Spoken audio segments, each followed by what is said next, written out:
Mereka ni duduk dalam gua selama 300 ditambah dan 9 tahun. Subhanallah. Dah kenapa mereka duduk dalam gua? Okey, saya tahu nak kata ibu ayah, sahabat-sahabat semua, mesti ramai dah tahu kan kisah pemuda Al-Kahfi ni. Tapi tak apa, kita share je. Mana yang tak tahu, mungkin nak kata hari ni ilmu tahu tu ada, insya-Allah. Ilmu tentang surah Al-Kahfi, ilmu tentang kisah pemuda Al-Kahfi tu ada, subhanallah, insya-Allah.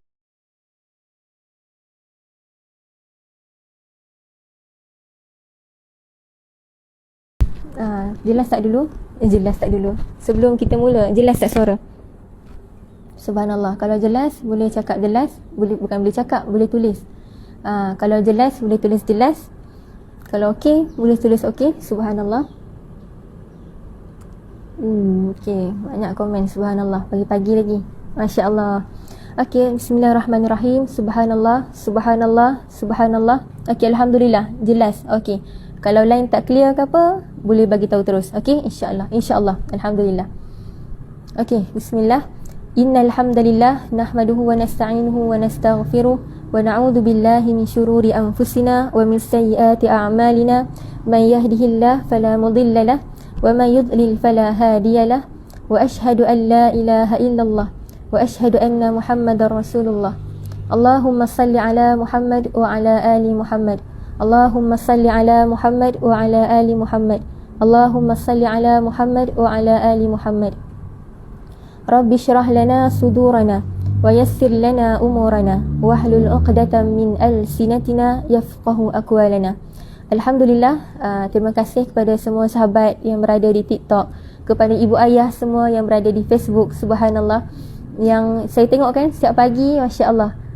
Jelas Ustazah, alhamdulillah. Okey, thumbs up, alhamdulillah, bagus. Okey, jelas. Baguslah semua, subhanallah. Okey, saya bersyukur saya tengok kat sini, nak kata ramai pencinta ilmu. Ramai pencinta ilmu, dekat Facebook ramai orang, dekat TikTok ramai orang, subhanallah. Kalau saya kan, saya pun tak tahulah. Tak tahu nak kata boleh tak istiqamah macam mana ibu ayah semua, macam mana sahabat-sahabat semua istiqamah untuk duduk depan handphone, bukan untuk main game, bukan untuk tengok benda lara, tapi untuk nak kata untuk talabal ilm, untuk menuntut ilmu. Subhanallah. Okey, kalau tiba-tiba apa tajuk Ustazah? Nantikan. Subhanallah. Okey, hari ni hari Jumaat kan, jadi hari ni kita cerita tentang Jumaat je lah. Kisah-kisah yang berkaitan dengan Jumaat. Subhanallah. Okey, insya-Allah. Okey, alhamdulillah. Jadi sebelum cuma backdrop. Kenapa backdrop? Okey, Ustazah Asma kan buat haji. Betul. Ustazah Asma belum balik lagi. Ustazah Asma Harun belum balik lagi. Kita doakan semoga Ustazah Asma, suami Ustazah Ustaz Tengku, semoga dipermudahkanlah segala urusan di sana. InsyaAllah kita doakan semoga semuanya lancar urusan balik nanti. Okey, insyaAllah. Dan kita doakan semoga para jemaah haji yang pergi haji tahun ni memperoleh haji yang mabrur, insya-Allah. Kenapa? Al-hajjul mabrur laisa lahul jaza. Haji yang mabrur tak akan ada, nak kata tak akan ada ganjaran, illal jannah, melainkan syurga. Subhanallah. Jadi kalau kita mendapat haji yang mabrur kan, insya-Allah akan dikurniakan syurga Allah. Sebab itu pun yang kita nak kejar. Betul tak? Banyak-banyak benda kita nak kejar kan. Sebab itu kata dekat dunia ni Allah bagi ujian, Allah bagi apa-apa, nak kata perkara yang kita kena buat, pasti akan ada ganjaran. Sebab itu adalah fitrah manusia, nakkan ganjaran. Betul. Kita bukan macam waliullah Rabi'atul Adawiyah. Okey, sebelum tu saya minta maaf, nama saya Rabi'atul Adawiyah. Tapi bukan yang saya baru cakap tadi. Okey, subhanallah. Nama saya Rabi'atul Adawiyah binti Muhammad Nazri. Saya merupakan anak murid dan staf kepada Ustazah Asma Harun, staf di sini, insya-Allah. Jadi doakan kami semua dekat sini dapat buat yang terbaik untuk agama. Sebab dekat mana-mana kita pergi pun, niatlah untuk agama, niatlah untuk bantu agama Allah, insya-Allah. Okey, siapa yang bantu agama Allah, Allah akan mudahkan dia, Allah akan bantu dia. Okey, subhanallah. Jadinya kita cerita tentang apa tadi dah? Lupa dah. Subhanallah. Okey, Okey, nama saya Rabi'atul Adawiyah binti Muhammad Nazri. Saya merupakan staf dekat sini insya-Allah. Dan hari ni untuk berkongsilah serba sedikit apa yang saya tahu, kongsi apa-apa je lah kan. Insya-Allah. Nak kata nak bahas kitab ke, nak apa-apa ke, saya bukanlah nak kata bukan alim dalam bidang tu. Saya biasa-biasa je. Okey, kita share lah apa yang kita mampu insya-Allah. Okey, untuk nak kata kita mengisi ruang pagi kita supaya terisi dengan ilmu-ilmu insya-Allah. Okey, subhanallah. Tadi kita dah baca surah Al-Kahfi 10 ayat awal dan 10 ayat terakhir. Kita juga baca Asmaul Husna, kan? Betul. Baca Al-Kahfi ni dia sinonim dengan hari Jumaat, betul tak? Okay, baca Al-Kahfi dia sinonim dengan hari Jumaat. Tapi boleh tak baca Al-Kahfi hari-hari lain? Boleh, tak ada masalah. Subhanallah. Boleh ke baca pagi? Boleh ke baca malam? Boleh ke baca petang? Ada ke ditetapkan waktu-waktu sekian-sekian? Tak ada. Baca je. Sebab apa? Nak kata kelebihan baca surah Al-Kahfi ni, Nabi SAW kata apa? Daripada Abu Sa'id Al-Khudri. Nabi SAW bersabda, "Man qara'a surat Al-Kahfi yawmal jum'ah adha'a lahu minan nur fima bainahu wa bainal baitil atiq." Sesiapa yang membaca surah Al-Kahfi pada malam Jumaat, maka akan diterangi olehnya cahaya yang terang, mencapai jarak antaranya daripada kita kepada Baitul Atiq. Baitul Atiq tu apa? Baitul Atiq tu apa? Siapa tahu? Baitul Atiq itu adalah Kaabah. Subhanallah. Nak kata Baitullah, nama selain daripada Baitullah adalah Baitul Atiq. Jadi sesiapa yang baca man qara'a surat Al-Kahfi yaumal jum'ah, sesiapa yang membaca suratul Kahfi pada hari Jumaat akan diberikan cahaya padanya. Nak kata cahaya tu, nak kata di antara dia dan di antara sampai ke Baitul Atiq. Betapa panjangnya cahaya tu, betapa hebatnya cahaya tu. Subhanallah. Nabi SAW kata apa lagi? Man hafiza 10 ayatin min awwali suratil Kahfi usima minad dajjal. Man hafiza 10 ayati min awwali suratil Kahfi usima minad dajjal. Sesiapa yang membaca surah Al-Kahfi pada hari Jumaat, okey, sesiapa yang menghafaz 10 ayat terawal daripada surah Al-Kahfi, maka dia akan terselamat daripada fitnah Dajjal. Okey, sebagaimana yang kita tahu fitnah Dajjal ni, tuan-puan semua, ibu ayah semua, nak kata dahsyatlah. Kita dekat akhir zaman ni bukan nak kata nak tunggu Dajjal keluar, tidak. Sebenarnya fitnah Dajjal ni dia bermula daripada apa yang kita pegang sekarang ni. Betul tak? Apa yang kita tengok depan mata kita sekarang ni, ibu ayah tengok depan mata sekarang ni kan, ada apa? Ada handphone. Kita ada handphone. Jadi ini sebenarnya nak kata salah satu cara fitnah Dajjal ni sebenarnya bermula daripada ni pun boleh. Okey, subhanallah. Jadi kita berdoa semoga apa yang ada pada kita ni semoga dijauhkan daripada fitnah-fitnah yang ada. Okey, insya-Allah. Jadi sebelum tu, ibu ayah semua sihat ke? Ibu ayah, sahabat-sahabat semua yang berada di TikTok, subhanallah. Kita mendoakan semoga semuanya sihat walafiat insya-Allah. Nah, hari ni kita akan berkongsi anak Ustazah Asma ke? Bukan. Saya anak murid insya-Allah, anak murid Ustazah Asma. Staff dekat sini, bukan anak kandung, bukan anak angkat, bukan anak murid insya-Allah. Okey, subhanallah. Assalamualaikum semua sahabat. Waalaikumsalam warahmatullahi. Kita santai-santai je lah pagi ni insya-Allah. Hari ni Jumaat, kita kena tenang-tenang, kita kena perbanyakkan selawat. Nabi kata apa? Siapa yang selawat padaku sebanyak 1 kali, maka Allah akan berikan, nak kata Allah akan selawatkan ke atas dia sebanyak 10 kali. Subhanallah. Boleh dapat selawat daripada Allah ni kan, nak kata berkahnya hidup kita tu, masya-Allah, kan? Dan memperbanyakkan doa. Kalau kita dengar sahaja dalam handset, boleh tak surah Al-Kahfi ni? Boleh dijauhkan dari fitnah Dajjal. Kalau kita dengar, boleh, tak ada masalah. Okay, tapi Nabi kata apa? Sesiapa yang membaca, Nabi sebut qara'a dengan hafiza. Man hafiza 10 ayatin min awal suratil Kahfi uslima minad Dajjal. Siapa yang membaca ni daripada mulut. Okey, kalau mendengar, katakanlah kita nak mendengarkan, kita ni pun tak tahu, nak kata tak ada masa lah ustazah nak baca. Masa tu ada, Cuma kita yang tak nak ambil masa tu. Okey, masa ni tetap ada. Semua orang diberikan masa 24 jam untuk menguruskan hidup dia. Tapi kadang-kadang kita ni terculas untuk uruskan macam ni. Kita ni banyak lara, kita ni macam ni kan. Jadi sebab tu kita kena banyak doa, ya Allah Tuhanku, kau uruskanlah diriku. Aku serahkan semuanya, aku serahkan diriku, aku serahkan urusan hidupku kepada Engkau, ya Allah, kau uruskanlah semuanya, ya Allah. Bila kita macam tu kan, insya-Allah urusan-urusan kita, ibu ayah semua, sahabat-sahabat semua, bila kita doa macam tu, insya-Allah urusan kita Allah akan atur sebaik mungkin. Okey, daripada ni tiba-tiba macam ni, oh siap rupanya hari ni kerja aku, tak sangka. Okey, subhanallah. Okey, subhanallah. Alhamdulillah ada yang kata sihat. Masya-Allah, suka saya tengok sahabat-sahabat semua yang berada di TikTok, yang berada di Facebook. Subhanallah, ibu ayah yang saya rahmati kerana Allah sekalian. Okey, jadi tadi bila Nabi kata apa? Siapa yang baca surah Al-Kahfi, dia akan apa? Dia akan diberikan cahaya jaraknya daripada diri dia kepada Baitul Atiq, kepada Kaabah tu. Subhanallah. Dan yang kedua, Nabi kata apa? Sesiapa yang hafaz, man hafiza 10 ayatin min awal suratil kahfi usima minad dajjal. Dia akan dijauhkan daripada dajjal. Subhanallah.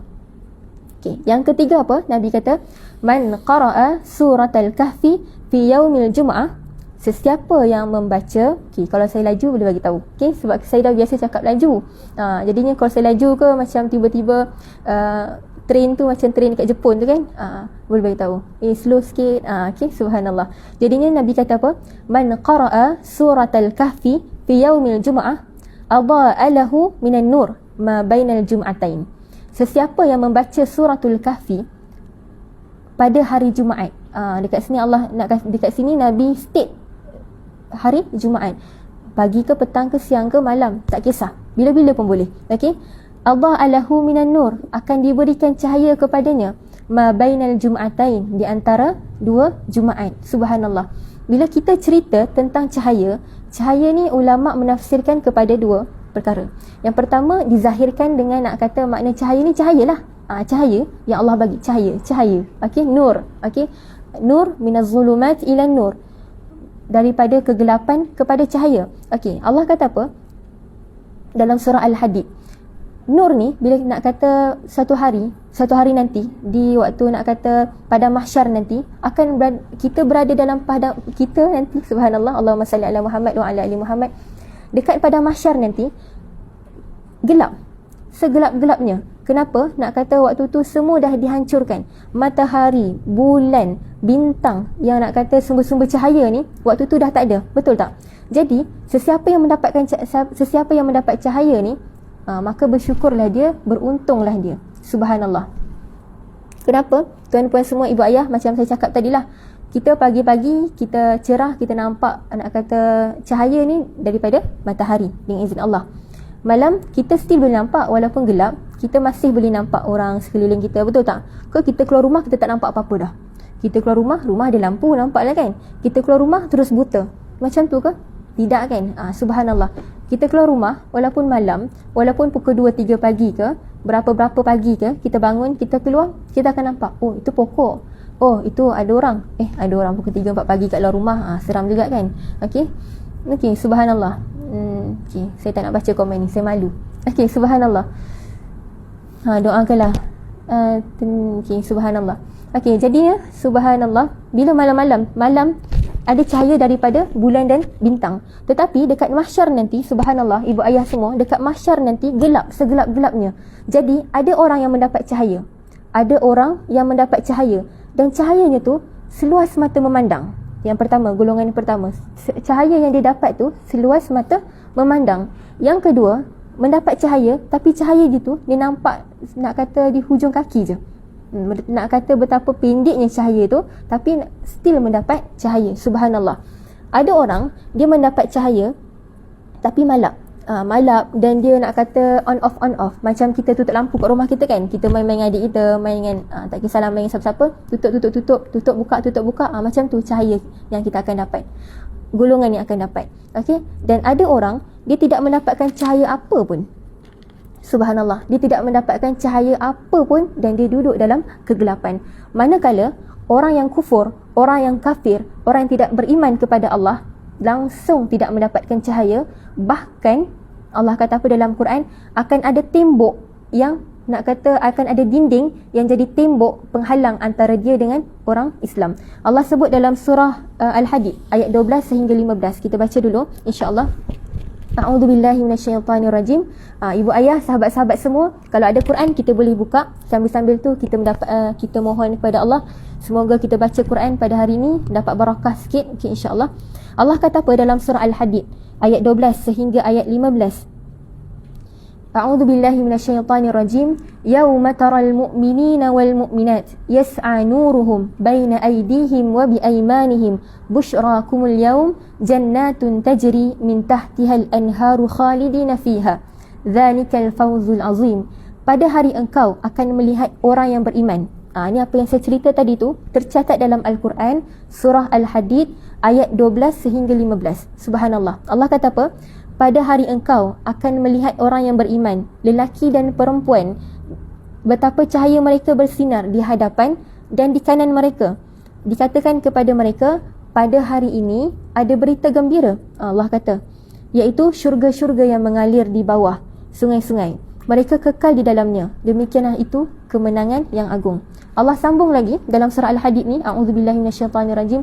Yauma yaqulul munafiquna wal munafiqat lilladzina amanu nzuruna naqtabis min nurikum qila irji'u wara'akum faltamisu nura faduriba bainahum bisurin lahu babun batinuhu fihi rahmah wa zahiruhu min qibalihi al'adzab. Pada hari orang munafik, lelaki dan perempuan berkata kepada orang beriman, tunggulah kami. Kami ingin mengambil cahayamu. Kepada mereka dikatakan, kembalilah kamu ke belakang dan carilah sendiri cahaya untukmu. Lalu di antara mereka dipasangkan dinding pemisah yang berpintu. Dibelah dalam ada rahmat, dan nak kata dalamnya ada rahmat dan di luar ada azab. Tu bagi siapa tu? Bagi orang-orang yang munafik. Al-munafiqun wal munafiqat. Seterusnya Allah kata apa? Yunadunahum alam nakum ma'akum qalu bala walakinnakum fatantum anfusakum wa tarabbastum wartabtum wa gharatkumul amaniyu hatta jaa amrullah wa gharrakum billahil gharur. Allah kata apa? Orang munafik pada hari itu dia memanggil orang mukmin. Dia kata apa? Bukankah kita dulu sama-sama? Kita dulu kan sama-sama dekat dunia dulu. Kenapa macam ni pula engkau buat aku? Orang yang beriman kata apa? Ya, kita dulu sama-sama, tapi engkau yang menyakiti diri engkau. Engkau yang membinasakan diri engkau sendiri. Engkau yang mencelakakan dirimu sendiri. Dan kamu hanya menunggu. Kamu hanya meragukan janji Allah dan ditipu oleh angan-angan kosong sampai datang ketetapan Allah. Dan penipu syaitan datang memperdaya kamu tentang Allah. Subhanallah. Okey. Nur, nak kata bila kita ulama membahaskan nur di dalam, nak kata di dalam hadis Nabi sallallahu alaihi wasallam berkaitan sesiapa yang membaca suratul kahfi akan mendapat cahaya tu. Jadi cahaya tu ulama bahaskan kepada dua. Yang pertama secara zahirlah cahaya di mana dia akan dapat pada hari mahsyar nanti. Yang kedua, nur nak kata tadi secara zahir. Okey, nak kata zahir makna nur tu sendiri. Yang kedua, nur tu apa? Iaitu ketika mana kita ada sesuatu perkara yang subhanallah yang ingin membawa kepada sesuatu pertimbangan. Okey, yang membawa kepada sesuatu pertimbangan, maka Allah akan berikan nur. Nur tu apa? Subhanallah. Nur tu apa? Nak kata cahaya, nak kata ilham kepada kita supaya kita boleh memilih yang terbaik dan dihindarkan daripada neraka Allah. Subhanallah. Jadi nampak tak? Bila kita baca surah Kahfi ni, dia banyak sangat kelebihan dia. Dapat diselamatkan daripada Dajjal, insya-Allah. Okey, adakah baca saja? Orang biasa kata kita baca je lah. Kita buat maksiat satu hari nanti kalau kita baca surah Kahfi, jauhlah daripada Dajjal. Betul ke macam tu? Tidak. Bila baca, bukan hanya di bibir tetapi juga di hati juga. Kita kena sematkan di hati. Kita kena bawa hati kita bila baca surah Al-Kahfi dengan niat untuk dijauhkan daripada sekian-sekian. Niat untuk mendapat redha Allah. Niat untuk mendapatkan ini, mendapatkan itu. Subhanallah. Jadi, kelebihan baca surah Al-Kahfi ni sangat-sangat banyak. Dan Alhamdulillah, insya-Allah. Okay, selalu tak sempat baca. Tak apa. Tak sempat baca, masa kita bukan nak kata pagi je. Okey, Nabi tak kata baca pagi, baca petang, baca malam, tak. Man qara'a suratal kahfi yaumal jumu'ah, umum. Jadi boleh je baca pagi ke, petang ke, siang ke, malam. Sebab tu kadang-kadang saya suka nak kata kita ambil pendekatan terus untuk menghafaz surah Al-Kahfi ni. Sebab apa? Kan macam nak kata ada orang yang susah nak baca, nak spend time buka Al-Quran surah Al-Kahfi. Okey, kadang-kadang kita buka Quran tapi hari Jumaat kita lupa. Betul tak? Sebab tu nak kata kalau boleh hafaz 10 ayat awal, 10 ayat terakhir. Okey, kenapa? Bila kita hafaz kan, nak kata bila kita dalam kereta, kita bawa kereta nak menuju tempat kerja, kita nak balik daripada tempat kerja, kita nak pergi mana-mana lah, sekurang-kurangnya mulut kita ni terlafaz ayat-ayat tu. A'udzubillahi minasyaitanirrajim. Alhamdulillahilladzi anzala ala 'abdihil kitaba wa lam yaj'al lahu 'iwaja. Kita baca dalam kereta, kita baca dekat mana-mana pun, subhanallah. Okey, kita baca, ingat bukan sekadar di lisan, bukan sekadar di mulut, bukan sekadar di lidah, tetapi juga bawa hati kita untuk kita fahami apa nak kata di sebalik surah Al-Kahfi tu. Apa janji Nabi SAW kepada umat dia yang membaca surah Al-Kahfi. Subhanallah. Itu surah Al-Kahfi. Siapa yang baca ada kelebihan-kelebihan dia. Dan bila kita telusuri balik surah Al-Kahfi ni, biasanya kita akan ingat apa? Kita akan ingat kita bukan akan ingat ingat saya, bukan. Okey.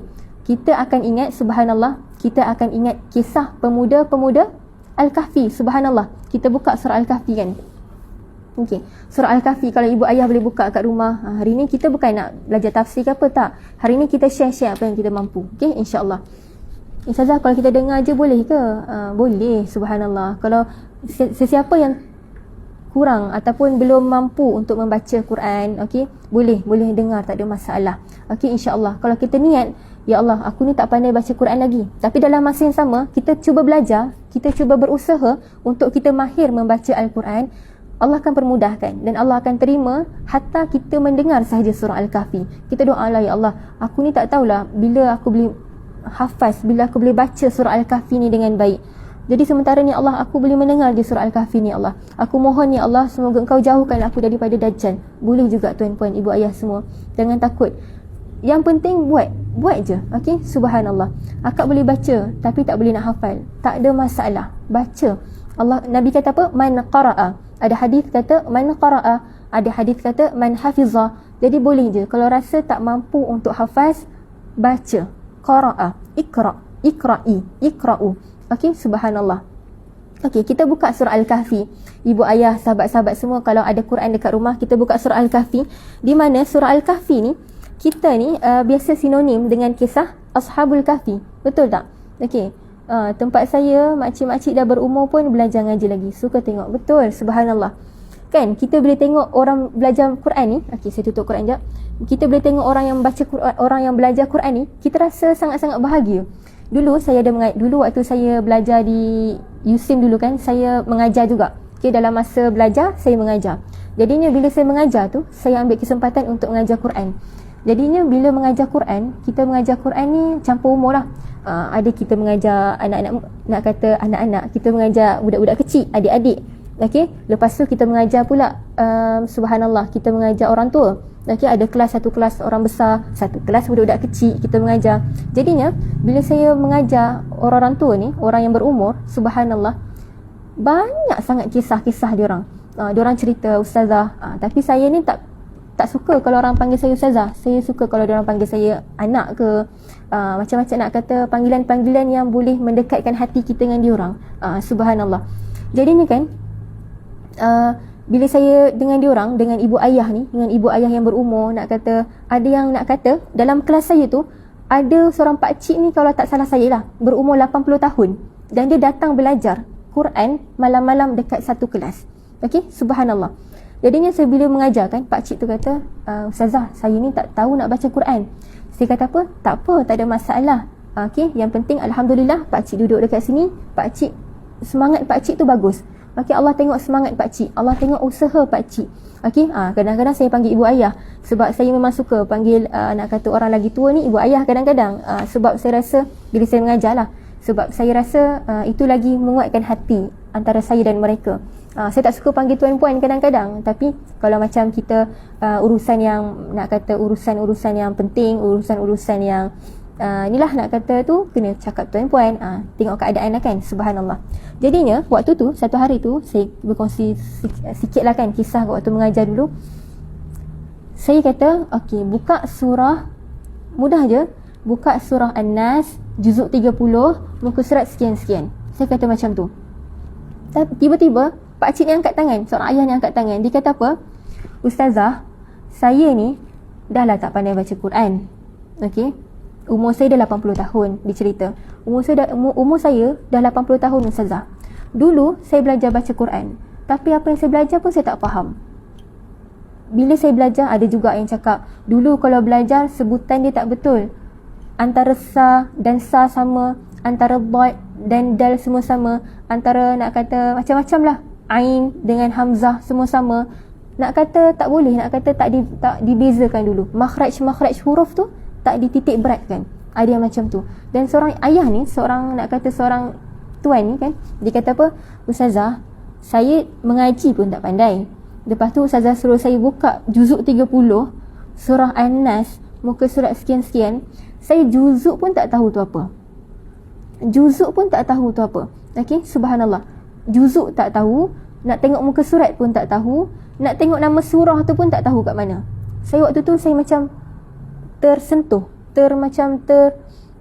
tergamam. Saya kata, ya Allah, rupanya ramai lagi orang yang tak tahu walaupun sikit tentang Quran.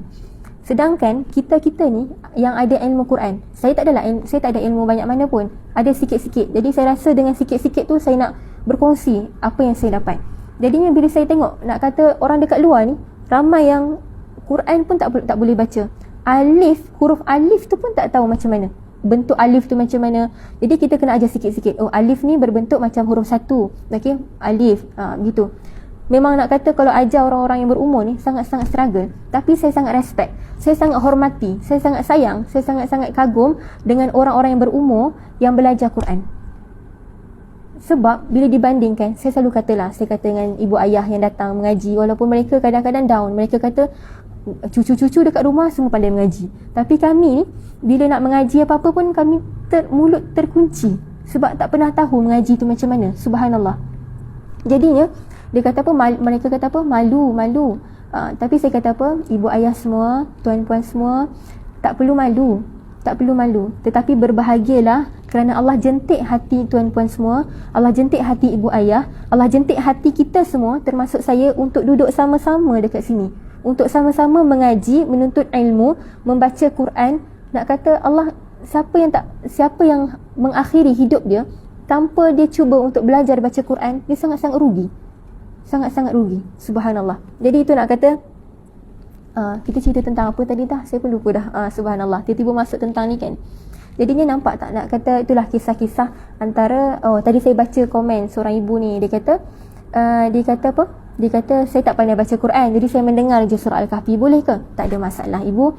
Kalau nak baca pun, kalau nak mendengar pun boleh, tak ada masalah. Yang penting teruskan semangat. Ingat, teruskan semangat untuk berjuang membaca Quran, berjuang membaca dengan baik. Okey, subhanallah. Sebenarnya banyak tempat-tempat dekat luar tu, yang nak kata mengajak orang untuk mendekati Al-Quran. Tinggal kita je, tinggal diri kita untuk nak ke tak nak. Macam saya kan, saya nak kata saya ilmu Quran tak ada mana pun, ada sikit-sikit. Tapi dengan sikit-sikit tu saya rasa macam bertanggungjawab untuk berkongsi. Sampai kan saya rasa macam saya nak menangis bila dulu saya duduk flat. Dulu saya duduk flat. Jadinya bila duduk flat, saya tengok nak kata orang sekeliling saya ada yang pandai baca Quran, ada yang tak pandai. Sampai kan saya rasa macam serba salah bila tak ajak mereka untuk membaca Quran. Sampai kan saya rasa macam saya kena buat kelas, saya kena buat macam ni untuk nak kata, untuk bagi orang boleh menyebut kalamullah. Subhanallah. Jadi sesiapa dekat luar sana yang ada ilmu tentang Quran, yang boleh membaca Quran dengan baik, saya seru semua untuk ajaklah, untuk mengajarlah seramai yang mungkin untuk membaca Quran. Ingat, bila orang boleh membaca Quran sebab diri kita, insya-Allah kita pun dapat syurga. Okey, kalau dia dapat pahala, kita pun insya-Allah akan dapat pahala. Okey, subhanallah. Jadi itu kisah tentang Al-Quran. Macam-macam lagi saya cuba buat, nak kata macam dulu saya mengajar, macam-macam lah nak kata, saya cuba untuk memanfaatkan ilmu walaupun sedikit. Okey, sebab kita ni, ilmu kita ni banyak macam mana pun, kalau kita tidak memanfaatkan dia untuk diri kita dan untuk orang sekeliling kita, tak ada guna. Okey, subhanallah. Okey, itu nak kata kisah tentang Quran lah. Sebab tadi jawab kepada soalan daripada ibu tadi kan, kalau tak pandai baca Quran, boleh ke dengar saja? Boleh, tak ada masalah. Subhanallah. Jadinya, kita balik semula kepada surah Al-Kahfi tadi. Bila kita tengok surah Al-Kahfi, kita akan lebih kepada tentang kisah Ashabul Kahfi, pemuda-pemuda Kahfi. Mereka ni siapa? Okey, mereka ni siapa? Mereka adalah pemuda-pemuda Kahfi. Kenapa kisah mereka ni termaktub dalam Al-Quran? Diorang ni kenapa? Apa kisah sebenarnya? Mereka ni tidur di dalam gua selama mana? Selama 300 tahun ditambah dengan 9 tahun. Allah kata apa dalam surah Al-Kahfi ayat 25? Siapa-siapa ibu ayah yang ada Quran tu boleh buka. Okey, Allah kata apa? A'udzubillahi minasyaitonirrajim. Walabithu fi kahfihim 300 sinina wazdadu tis'a. Dan kami tidurkan, okey, dan mereka tinggal di dalam gua selama 300 tahun dan ditambah 9 tahun lagi. Jadi total berapa? 300 tambah 9, 309 tahun. Mereka ni duduk dalam gua selama 300 ditambah dan 9 tahun. Subhanallah. Dah kenapa mereka duduk dalam gua? Okey, saya tahu nak kata ibu ayah, sahabat-sahabat semua, mesti ramai dah tahu kan kisah pemuda Al-Kahfi ni. Tapi tak apa, kita share je. Mana yang tak tahu, mungkin nak kata hari ni ilmu tahu tu ada, insya-Allah, ilmu tentang surah Al-Kahfi, ilmu tentang kisah pemuda Al-Kahfi tu ada, subhanallah, insya-Allah hari ni. Jadinya kita share sikit-sikit lah. Jadinya nak kata dalam satu negeri tu, okay, kita cerita daripada awal, okey. Sementara masa masih ada ni, okey. Dalam satu negeri dulu, orang dalam tu semua beriman kepada Allah. Okey. Akan tetapi tiba-tiba datang seorang raja daripada Rom yang bernama Dikianus. Raja Rom ni bernama Dikianus dan dia bukanlah seorang yang beriman kepada Allah. Subhanallah. Dia bukan orang yang beriman kepada Allah. Dia adalah raja yang zalim dan raja yang menyembah berhala. Okey, dia bukan beriman. Ingat, dia adalah raja daripada Rom dan dia tidak beriman kepada Allah dan dia merupakan penyembah berhala. Okey, subhanallah. Dan satu hari bila dia ni, okey, kita kan biasalah bila nak kata ada kuasa, ada harta, ada kuasa, kadang-kadang orang yang ada harta dan kuasa ni, sebab tu kita kena berjaga-jagalah. Tak kisahlah sesiapa pun, ada harta ke, tak ada harta, ada kuasa ke, tak ada kuasa ke, berjaga-jagalah dengan nikmat yang Allah bagi. Boleh jadi nikmat yang Allah bagi tu ujian untuk kita ataupun musibah untuk kita. Okey, semoga nikmat yang Allah bagi kat kita tu mendekatkan lagi diri kita kepada Allah, bukan menjauhkan sama sekali. Subhanallah. Jadinya kisah Dikianus ni, dia merupakan raja daripada Rom. Datang satu negeri, dia minta semua orang dalam tu untuk tidak beriman kepada Allah dan buat apa yang dibuat, iaitu menyembah berhala. Dia kata apa? Siapa yang tak buat apa yang aku suruh ni, okey, siapa yang tak buat apa aku suruh ni, aku akan seksa dia. Dan sepanjang tempoh seksa, siapa yang masih beriman kepada Allah, aku akan bunuh dia. Jadinya Dikianus ni, okey, bila nak kata Dikianus mengarahkan macam tu, ramai orang nak kata satu negeri tu murtad. Satu negeri murtad kerana seorang raja. Okey.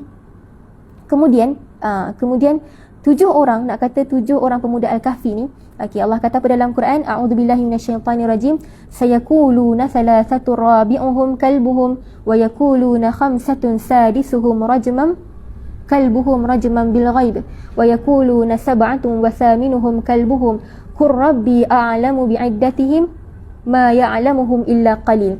Ada di antara kamu yang mengetahui bahawasanya pemuda-pemuda tu ada 3 orang dan yang keempat itu adalah anjing. Ada yang mengetahui ada berapa orang? Ada 5 orang dan keenam itu adalah anjing. Dan ada, tiba-tiba sebut anjing ni kan, memang dalam kisah Al-Kahfi ni ada terselit juga kisah tentang anjing, juga disebut di dalam Al-Quran. Subhanallah. Jadinya kita biasa dengar 7 orang pemuda Al-Kahfi, betul? Subhanallah. So kita cerita teruslah tentang 7 orang pemuda Al-Kahfi. Jadinya pemuda-pemuda Al-Kahfi ni, mereka kata apa? Mereka duk bincang, mereka kata, kita tak boleh. Kita ni memang beriman pada Allah kan. Jadinya bila orang-orang tahu, bila masyarakat kat situ tahu ada 7 orang yang masih beriman kepada Allah, tidak mengikuti apa yang Daqyanus cakap, tidak mengikuti apa yang Daqyanus memerintahkan untuk tolak Allah, untuk tolak beriman kepada Allah. Jadinya mereka ni nak kata dipanggil untuk menghadap Daqyanus di istana. Subhanallah. Jadinya bila mereka ni dihadapkan di istana, dia kata apa? Kami masih berimanlah dengan Allah. Jadi Daqyanus kata apa? Okey, tak apa. Aku bagi hampa masa 2 hari. Aku bagi hampa masa 2 hari. Okey, subhanallah. Kalau hampa masih beriman, aku akan bunuh. Okey, aku akan seksa, aku akan bunuh. Jadi mereka ni, kalau mereka dengar macam tu, mereka balik, mereka pun bermusyawarah bersama mereka. Kalau kita tunggu 2 hari lah kan. Kalau kita tunggu 2 hari, takkanlah kita nak biarkan je diri kita ni diseksa. Okey, so kita lari. Jadi sebab itulah, sebab mereka lari tu, waktu mereka bangun dekat istana tu, mereka bangun di hadapan Daqyanus, mereka kata apa? Dalam surah Al-Kahfi, iaitu ayat apa Allah kata di dalam ayat 14. Okey, surah Al-Kahfi ayat 14, Allah kata apa? A'udzubillahi minasyaitonirrajim. Wa rabatna ala qulubihim idh qamu faqalu Rabbuna rabbus samawati wal ard lan nad'u min dunihi ilaha laqad qulna idzan syatata. Allah kata apa? Dan kami telah meneguhkan hati mereka di waktu mereka berdiri. Mereka kan berdiri kan di hadapan Raja Daqyanus. Dia kata apa? Rabbuna rabbus samawati wal ard. Tuhan kami adalah Tuhan kepada langit dan bumi. Tuhan yang menguasai langit dan bumi. Jadinya mereka cakap macam tu dan mereka pun balik. Bila balik nak kata balik tu mereka bermusyawarah, kemudian mereka pergi ke satu gua. Subhanallah. Bila pergi ke dalam gua, tuan ibu ayah semua, mereka ditidurkan. Ditidurkan selama berapa hari? Selama 300 hari ditambah dengan 9 hari. Subhanallah. Okey. Dan saya share dekat sini nama-nama pemuda Al-Kahfi. Kalau salah saya minta maaf, tapi nama-nama ni sebut dia macam tergeliat lidah nak sebut. Yang pertama Muqsalmina, yang kedua Tamliha. Nama-nama pelik, bukan nama Melayu lah ni kan. Kalau nama Melayu contohnya macam tak ada contoh. Okey, Nurul, Hasanah. Tapi Hasanah tu pun nama Arab sebenarnya, ambilan daripada bahasa Arab. Nurul tu pun ambilan daripada bahasa Arab. Ahmad contohnya, Ahmad pun ambilan daripada bahasa Arab. Jadi nama kita ni, kebiasaan nama orang-orang Melayu ni, kita memang ambilan daripada bahasa Arab. Sampai terkelu lidah dan otak untuk memikirkan nama orang Melayu. Subhanallah. Okey, jadinya antara nama-nama pemuda Al-Kahfi ni siapa? Muqsalmina, Tamliha, Marthunis, Nainuis, Sariyulis. Subhanallah. Saya nak sebut pun kena berhati-hati, takut sebut lain pula. Lagi apa? Zunnawanis. Dan orang yang membawa anjing tu nama siapa? Falyastastunya Yunis. Subhanallah. Tergeliat lidah. Tak apalah, nanti boleh try kat rumah untuk sebut-sebut nama-nama pemuda Al-Kahfi tu. Subhanallah. Jadinya ibu ayah semua, Allah kata apa dalam Quran? A'udzubillahi minasyaitonirrajim, ayat 11. Allah kata, فَضَرَبْنَا عَلَىٰ آذَانِهِمْ فِي الْكَهْفِ سِنِينَ عَدَدًا. Dan kami kunci telinga mereka ni daripada dengar apa-apa pun. Okey, subhanallah. Dan Allah tidurkan mereka selama 300 tahun ditambah dengan 9 tahun. Dan Allah kata apa? Dan kami balik-balikkan diri mereka, kalih sana, kalih kiri, kalih kanan, kalih kiri. Subhanallah. Allah kata apa? A'udzubillahi minasyaitonirrajim. وَنُقَلِّبُهُمْ ذَاتَ الْيَمِينِ وَذَاتَ الشِّمَالِ wa kalbuhum basitun zira'ihi bil wasit. Allah kata apa? Kami kalihkan mereka ke kanan dan ke kiri, dan anjing mereka duduk macam tu di depan gua. Subhanallah. Ustazah tersasul tadi tu. Okey, tersasul di mana? Saya minta maaf. Okey, subhanallah. Okey. Kemudian kita ringkaskan cerita sebab lagi 5 minit. Sebenarnya saya banyak lagi cerita sebenarnya ni. Okey, subhanallah. Jadinya habis dia 300 ditambah 9 tahun tu, Allah kejutkan mereka. Allah kata apa dalam Quran surah Al-Kahfi ayat 19? A'udzubillahi minasyaitonirrajim. Wa kadzalika ba'atsnahum liyatasaalu bainahum qala qailun minhum kam labistum qalu labisna yawman aw ba'da yawm qalu rabbukum a'lamu bima labistum fab'athu ahadakum biwarikikum hadhihi ila al-madinah. Mereka bangun, mereka terjaga, lantas mereka berkata, kita ni tidur dah berapa lama dah ni? Okey, subhanallah, mereka bangun kan. Lepas tu ada yang kata, antara mereka kata apa?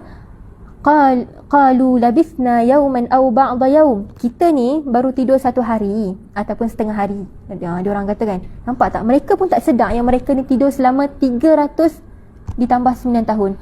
Agak-agak kalau kita kan, Allah tidurkan kita 300 tahun ditambah 9 tahun. Hari ni kita tengok senawang macam ni. Okey? Kat sini kan senawang kan. Kita tidur tengok senawang macam ni. Besok kita apalah, kita cerita lepas ni.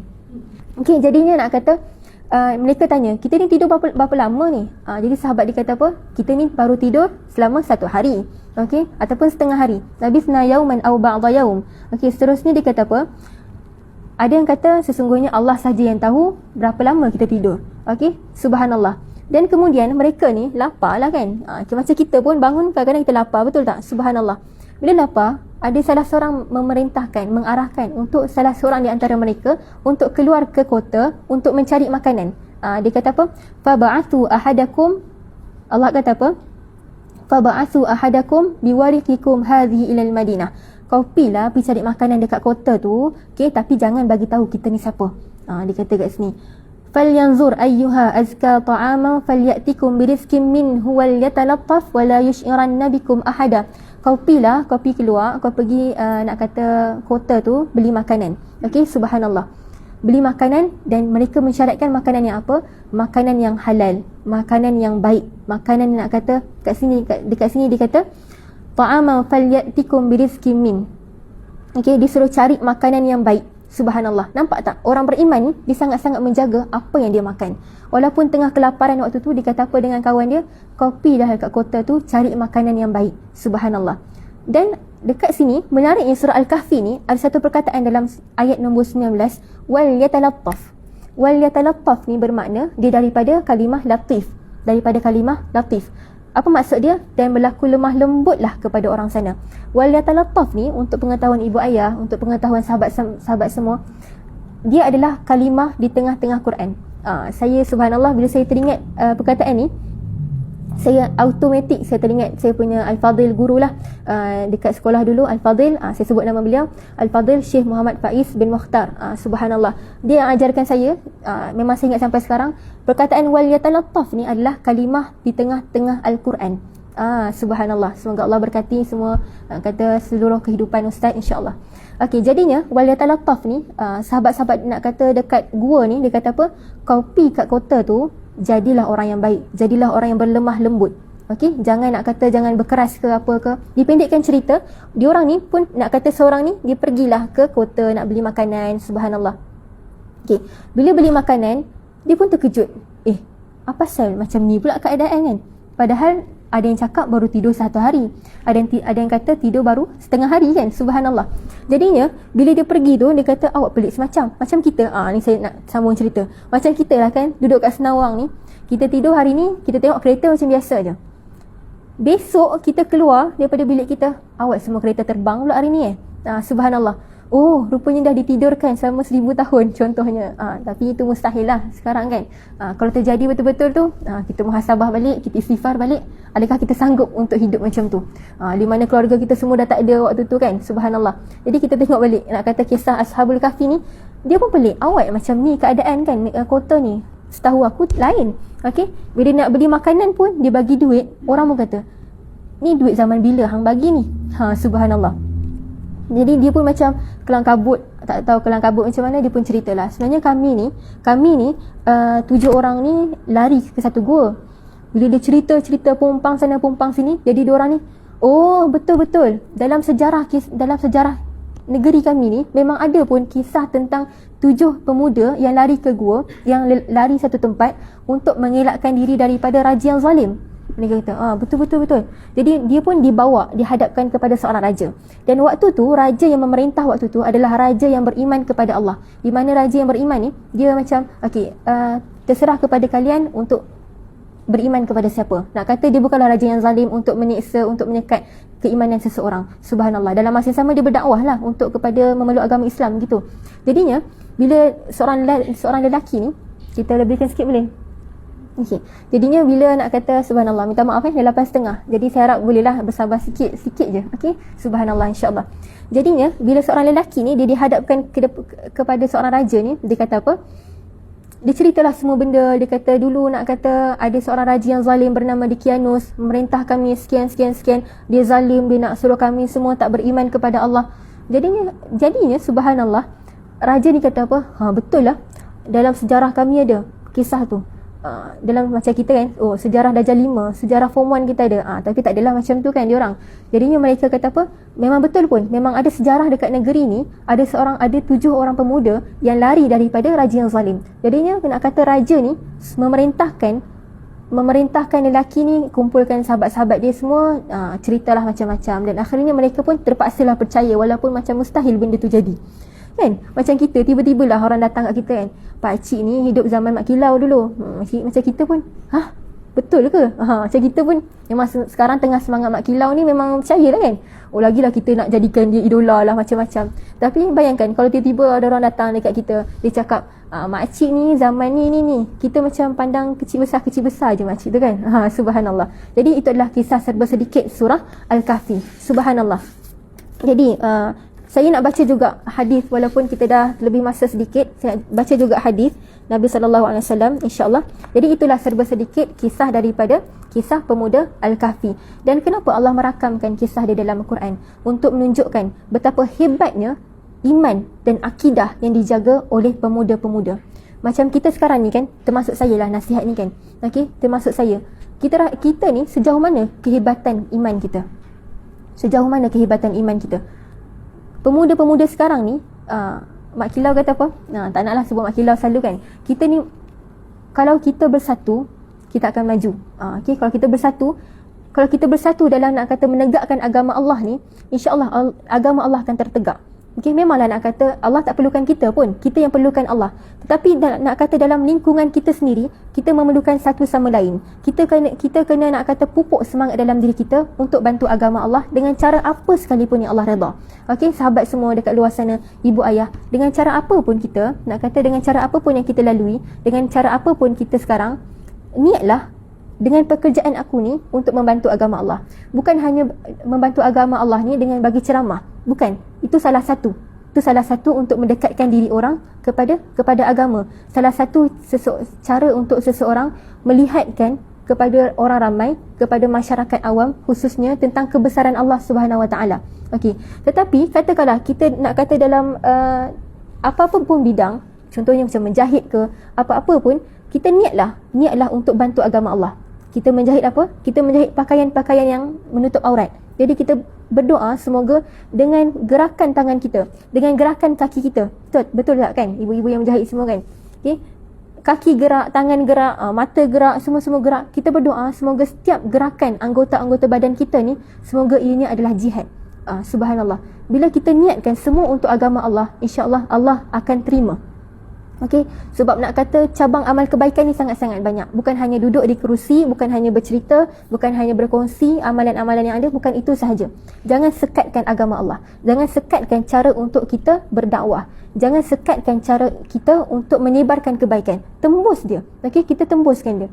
Jangan menyekat sesuatu benda. Okey, katakanlah kita suka untuk menyanyi, bagi lelaki suka menyanyi. So kita tengok nak kata contohnya kan Ustaz Amin kan daripada Tarbiyah Sentak. Dia guna cara dia tu untuk nak kata kepandaian dia dalam mengolah lagu, dalam mengolah lirik sesemua tu untuk mendekatkan diri kepada Allah. Nampak tak? Kita guna cara-cara yang kita ada, kemahiran yang kita ada untuk agama. Kalau kita ni pandai nak kata kita suka buat konten YouTube. Okey, kita tengok sekarang ni konten YouTube banyak yang lara. Betul tak? Tengok banyak yang lara. Jadi kita gunakan kebolehan kita tu, kebolehan yang kita ada untuk buat konten YouTube yang sangat-sangat gempak tu. Okey kan? Subhanallah. Sahabat-sahabat semua, ibu ayah semua, kita guna kemahiran kita tu untuk bantu agama Allah. Tak rugi, dan kita pun tak tahu sampai bila lagi kita akan hidup dekat dunia ni. Betul tak? Kan? Kita pun tak tahu sampai bila. Adakah langkah selepas ni kita akan mati? Adakah habis daripada kita tengok nak kata perkongsian pagi ni kita akan mati? Tak tahu. Jadi sebab tu apa-apa pun yang kita buat, niat aku nak bantu agama Allah dengan cara apa sekalipun. Hatta kita nak angkat benda yang jatuh di tengah jalan pun untuk kebaikan semua orang. Okey, kita kata, ya Allah, aku harap benda ni boleh membantu sedikit orang yang lalu dekat sini. Semoga tidak ada apa-apa kemalangan kita niat untuk kebaikan, subhanallah, insya-Allah Allah akan terima. Okey, kita baca sedikit hadis daripada hadis ke-7. Siapa ada kitab hadis 40, Imam An-Nawawi dan Tatmim Al-Kafi. Okey, insya-Allah kita baca. Bismillahirrahmanirrahim. Daripada Abi Ruqayyah Tamim bin Aus Ad-Dari radhiyallahu anhu, bahawa Nabi SAW bersabda, ad-dinun nasihah, ad-dinun nasihatu. Qulna liman? Qala lillahi wa li kitabihi wa li rasulihi wa li a'immatil muslimin wa ammatihim. Maksudnya, agama itu merupakan nasihat. Subhanallah. Kami bertanya, kerana siapa? Sabda baginda, bagi Allah, kitabnya, rasulnya, pemimpin-pemimpin orang Islam dan masyarakat semua. Subhanallah. Riwayat Muslim hadis nombor 55 dan Abu Daud hadis 4944 dan An-Nasa'i hadis ke-7, okey, per 156. Subhanallah. Bila kita tengok hadis ni kan, dia punya perawi tu subhanallah, Tamim Ad-Dari. Tamim Ad-Dari ni dia kisah dia, saya cerita cepatlah sebab sekarang dah 8.36. Subhanallah. Tamim Ad-Dari ni dia kisah dia, nak kata dia adalah seorang pemuda lelaki yang pernah bertemu dengan Dajjal. Dan dia dulu ni, sebelum ni dia adalah orang Nasara, orang yang tidak beriman, orang yang inilah agama Nasrani. Kemudian dia masuk agama Islam. Dan satu hari tu, nak kata saat dia di atas kapal, di tengah, nak kata kat laut lah kan, kapal mesti kat laut kan, bukan dekat tengah jalan. Okay. Dia tengah-tengah atas kapal ni, tiba-tiba ada ombak besar datang, nak kata menghempas dia. Okey. Dan kemudian dia terlantar, dia tersidai, dia kata dia terhampar di sebuah pulau. Bila dekat sebuah pulau tu, dia berjumpa, dia terlihat seekor macam nak kata haiwan yang besar dan badan dia penuh dengan berbulu. Subhanallah. Dan dia terkejut, haiwan tu boleh bercakap dengan bahasa manusia. Okey, subhanallah. Dia terkejut. Dan kemudian haiwan ni kata apa? Kau dah beriman belum? Kita singkatkan cerita. Engkau dah beriman belum dengan Nabi SAW? Dia kata apa? Belum. Dajjal kata apa? Dajjal yang cakap ni. Dajjal, bukan saya, na'udzubillah. Dajjal kata apa? Dajjal kata, berimanlah dengan Muhammad kerana sesungguhnya aku akan datang di akhir zaman dan aku akan menyebarkan fitnah. Subhanallah. Dan hari kemudian nanti, nak kata akhir zaman nanti akan ada datang, iaitu Al-Masihud Dajjal. Yang pertama, yang di atas dahinya tertulis kafara. Okey. Dan hanya orang beriman saja, ingat, hanya orang beriman saja yang mampu melihat kalimah kafara itu sendiri. Dan kemudian siapa? Al-Masihu Isa bin Maryam. Masih Isa putera kepada Maryam. Awak dua Al-Masih ni. Awak dua Al-Masih ni, subhanallah. Jadi Al-Masih ni dia adalah daripada perkataan masaha yamsah, iaitu menyentuh. Jadinya kalau kita nisbahkan kepada rajul, hadar rajul masahal ard. Lelaki ini menyentuh bumi. Apa menyentuh bumi? Maksudnya mengelilingi bumi. Jadi nampak tak? Dua-dua mereka ni, Nabi Isa AS, Al-Masih Isa bin Maryam dan Al-Masihud Dajjal ni, laknatullahi alaih, mereka ni akan mengelilingi bumi. Dan Nabi Isa AS, dia akan menyebarkan kebaikan. Manakala Dajjal laknatullahi alaih, dia akan nak kata mengelilingi bumi, mengelilingi dunia untuk menyebarkan keburukan, untuk menyebarkan kemaksiatan, untuk menyebarkan kemafsadatan, keburukan. Okey, subhanallah. Sebab tu sebenarnya fitnah-fitnah Dajjal ni dah ada dah sebenarnya. Bermula daripada benda yang paling dekat dengan kita. Subhanallah, betul tak? Paling dekat dengan kita adalah benda ni. Benda ni lah yang menunjukkan kita ni betul-betul, nak kata, hati kita sendiri boleh tahu kita ni betul-betul dekat dengan Allah ataupun tidak. Kita boleh menilai diri kita sendiri apabila kita bersama benda ni. Okey, na'udzubillah, semoga dia tidak menjadi fitnah kepada diri kita di hadapan Allah kelak. Subhanallah. Okey, itu adalah kisah Tamim Ad-Dari. Jadinya dia ni pergi kepada Nabi SAW, dia kata, wahai Nabi, dan kebetulan waktu tu Nabi baru saja cerita dekat para sahabat semua tentang kisah Dajjal. Jadinya Tamim Ad-Dari ni dia kata apa dekat Nabi? Wahai Nabi, wahai Rasulullah, aku berjumpa Dajjal. Okey, aku berjumpa Dajjal di sebuah pulau. Jadi, dan sebab itulah aku memeluk agama Islam. Nabi kata apa? Set. Okey, kita kumpul. Nabi kumpulkan sahabat semua. Nabi kata apa? Ketahuilah sesungguhnya lelaki ini, Tamim Ad-Dari, merupakan seorang lelaki, merupakan seorang ar-rajul yang telah bertemu dengan Dajjal seperti mana aku menceritakan kepada kamu. Itu nak kata kisah sedikitlah tentang Tamim Ad-Dari. Subhanallah. Kita tengok hadis ni, Nabi SAW kata apa? Agama itu merupakan nasihat. Paksi kepada agama itu, nak kata paksi dalam agama itu adalah nasihat. Subhanallah. Kami bertanya kepada siapa? Sabda baginda, kepada Allah. kepada kitabnya, kepada rasulnya, pemimpin-pemimpin orang Islam dan masyarakat semuanya. Subhanallah. Bila kita baca hadis ni, kita macam nak bagi nasihat kepada Allah. Macam mana tu? Okey, an-nasihah, nak kata ulama kata apa? Ulama kata iradatul khair lil mansuh. Iradatul khair lil mansuh, mendapatkan kebaikan. Kita nak memberikan kebaikan kepada orang yang dinasihati. Kita nak mendapatkan kebaikan, kita berharap orang yang dinasihati itu mendapat kebaikan. Kenapa? Kepada Allah. Bila dia buat sesuatu perkara yang memburukkan diri dia, yang menjauhkan diri dia kepada Allah, kita bagi nasihat. Kenapa? Untuk mendapatkan kebaikan kepada Allah. Kita bagi nasihat kepada dia jika dia tidak melakukan apa yang nak kata termaktub dalam Al-Quran. Kat sini dituliskan wali kitabihi. Subhanallah. Kita bagi nasihat dekat dia supaya dia mendapat kebaikan dan balik kepada Quran. Wali rasulihi, sama juga, kita bagi bagi nasihat dekat dia, subhanallah, untuk dia mendapat kebaikan yang mendekatkan dia kepada Nabi, subhanallah. Dan nasihat-nasihat kepada wali a'immatil muslimin, iaitu nasihat-nasihat kepada pemimpin-pemimpin orang Islam, wa ammatihim, dan kepada masyarakat semuanya, subhanallah. Jadi itu sahaja. Saya minta maaf sebab ambil masa lebih 11 minit, subhanallah, ibu ayah semua. Jadi insyaAllah, alhamdulillah, hari ini kita berkongsi tentang apa? Kita berkongsi tentang fadilat baca surah Al-Kahfi. Siapa yang baca surah Al-Kahfi, man qara'a surat Al-Kahfi yaumal jum'ah, akan ada cahaya bagi dirinya, sehingga ke jarak cahaya tu antara diri dia dan Baitul Atiq, iaitu di Kaabah. Ada juga hadis Nabi SAW, barang siapa yang membaca Al-Kahfi, maka akan diberikan cahaya kepadanya di antara 2 Jumaat. Subhanallah. Dan man hafizah surat Al-Kahfi, barang siapa yang menghafaz surah Al-Kahfi 10 ayat terawal, dan ada juga ulama mengatakan 10 ayat terakhir juga, sesiapa yang menghafaz surah Al-Kahfi akan jauhkan dia muslimalahu minad dajjal, akan dijauhkan dia daripada dajjal. Subhanallah.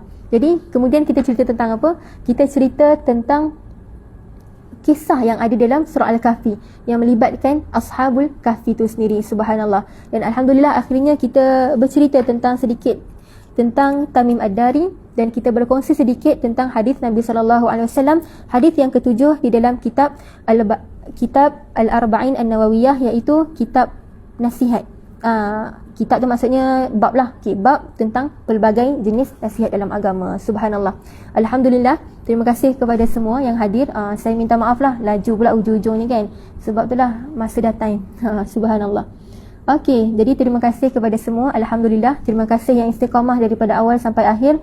Okey, sesiapa yang tak dapat dengar daripada awal tu boleh tengok di Facebook kemudian, insya-Allah. Dan alhamdulillah, sebelum tu tak apalah, nanti kita share, insya-Allah. Okey, kita pun dah selesai ibadah korban. Okey, subhanallah. Saya nak share sikit lah, saya nak share juga satu ayat ni, saya suka, daripada Dr. Samhan. Saya tengok kan dia punya, dia tulis kat sini, dia share daripada Ika Natasha. Dia kata, dulu aku belum faham makna Aidul Adha, sebab kita baru selesai Aidul Adha kita kan. Subhanallah. Lalu aku bertemu tulisan ini, entah siapa yang menulis. Setiap kita adalah Ibrahim. Ibrahim punya Ismail. Ismailmu mungkin hartamu, Ismailmu mungkin jabatanmu, Ismailmu mungkin gelarmu, Ismailmu mungkin egomu, Ismailmu adalah sesuatu yang engkau sayangi dan engkau pertahankan di dunia ini. Ibrahim tidak diperintahkan Allah untuk membunuh Ismail. Ibrahim hanya diminta Allah untuk membunuh rasa kepemilikan terhadap Ismail, kerana hakikatnya semuanya adalah milik Allah. Subhanallah. Sahabat semua, ibu ayah semua, ingatlah, nak kata walaupun kita dah selesai ibadah korban kita, teruskan semangat yang berkonsepkan Ibrahim dan Ismail. Jadikanlah kita seperti Nabi Ibrahim. Bukan nak kata kita kena jadi Nabi, tidak. Jadikanlah kita, nak kata dalam diri kita ni sifat-sifat yang ada di dalam, ciri-ciri dalam diri Nabi Ibrahim alaihissalam. Kenapa? Dan jadikanlah apa-apa nikmat yang kita ada, harta kita, pangkat kita, kedudukan kita, masyhurnya kita, jadikanlah semua tu adalah Ismail kita, di mana kita sanggup mengorbankan semua-semua benda tu untuk mendapat redha Allah. Okey, janganlah kita jadikan nikmat-nikmat yang kita ada ni, jangan jadikan nikmat-nikmat yang kita ada ni benda yang boleh mendekatkan kita kepada neraka Allah. Na'udzubillah. Kita tak nakkan benda tu. Jadinya semua, subhanallah, kekalkan sifat yang ada dalam Nabi Ibrahim dalam diri kita. Okey, walaupun hari korban telah berlalu. Hari ni 15 Zulhijjah kan. Walaupun hari korban telah berlalu, tapi ingat, jangan korbankan agama semata-mata untuk dunia, insya-Allah. Jadi itu sahaja daripada saya, insya-Allah, perkongsian pada hari ini. Okey, alhamdulillah, terima kasih semua, jazakumullah khairan jazak. Okey, insya-Allah kita akan bertemu lagi Semoga okey, insya-Allah kita akan bertemu lagi. Okey, dan saya tutup kita punya perkongsian pada hari ini alhamdulillah dengan tasbih kafarah dan suratul as. Subhanakallahumma wa bihamdik asyhadu an la ilaha illa anta astaghfiruka wa natubu ilaik. Bismillahirrahmanirrahim. Wal 'asr innal insana lafi khusr illa alladhina amanu wa 'amilus salihat wa tawassaw bil haqq wa tawassaw bis sabr. Alhamdulillah, syukran lakum wa barakallahu fikum. Wassalamualaikum warahmatullahi wabarakatuh.